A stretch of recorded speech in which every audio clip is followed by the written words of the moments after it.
Elle était du Congo, lui du Burkina Faso, il était commercial, elle recherchait un boulot. Leur relation fidèle faisait beaucoup d'envieux, mais ils ne verraient jamais leur visage envieux. Ils avaient des projets, auraient aimé voyager en bossant. Il savait que c'était bien engagé. Il disait à sa femme de préserver sa santé pour qu'un jour ce bonheur soit enfin comblé. Mais parfois Lulu, elle dormait seule dans son lit.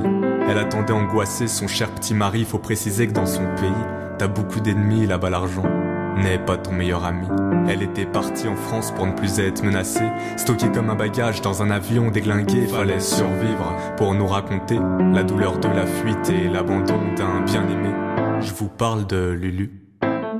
L-U-L-U. Elle eut le désespoir de perdre celui que son cœur avait élu. Je vous parle de Lulu. L-U-L-U. Elle eut le désespoir de perdre celui que son cœur avait élu. Parlons plus du passé, les continents les séparaient. Elle se cachait en France car là-bas on la torturait. Elle voulait partir avec lui mais dans les soutes pas de place. Il aurait tout fait pour subir ce drame à sa place. La mer les éloignait, l'amour les rapprochait. Je sais pas comment ils faisaient, mais je sais qu'ils se parlaient chacun de leur côté. Ils croyaient à ce bonheur, les mots qu'ils se lançaient formaient comme un pont pour leur cœur.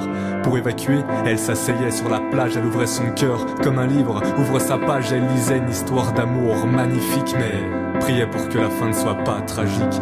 C'est une personne qu'on a tous croisée, CMU dans la poche, les mots au ciel à mendier, un peu d'humanité, de quoi pouvoir bouffer, de quoi faire battre son cœur pour un jour lui reparler. Je vous parle de Lulu. L-U-L-U. Elle eut le désespoir de perdre celui que son cœur avait élu. Je vous parle de Lulu. L-U-L-U. Elle eut le désespoir de perdre celui que son cœur avait élu. Et puis à ce soir-là où son cœur s'est emballé, impossible de l'arrêter. Il lui filait la nausée, elle ne respirait plus l'amour qu'il lui envoyait. Son cœur à lui saignait car là-bas, on l'abattait, prenant la place de l'amour. La solitude l'envahissait, pas simplement seul. Son chéri la délaissait, mais avant de partir, il avait déjà tout prévu dans moins de 9 mois. Elle sera plus seule, Lulu. Elle partagera ses peines avec son nouveau-né, elle va devenir française. C'était plus qu'inespéré, elle dira: tu sais mon fils, ton père avait tout planifié. Il m'a rendu cette raison de vivre empruntée. Quand il sera plus grand, il voudra voir papa.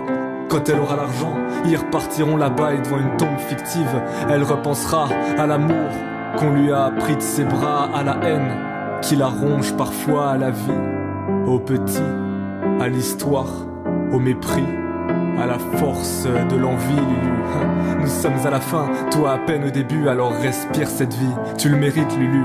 Lui te voit de là-haut, il est fier de toi et t'inquiète pas. Il te voit même à travers les toits, fais-lui plaisir. Fais grandir le petit, fais-le rire.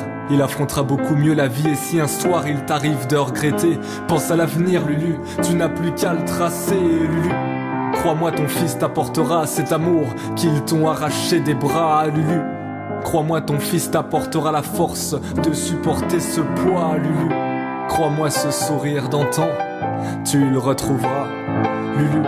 Ne baisse pas tes bras, ta peine un jour, crois-moi, on l'entendra. Oh. Pour toutes ces personnes qui font ce voyage d'Afrique jusqu'ici, oh. Je vous parle de Lulu. Je vous parle de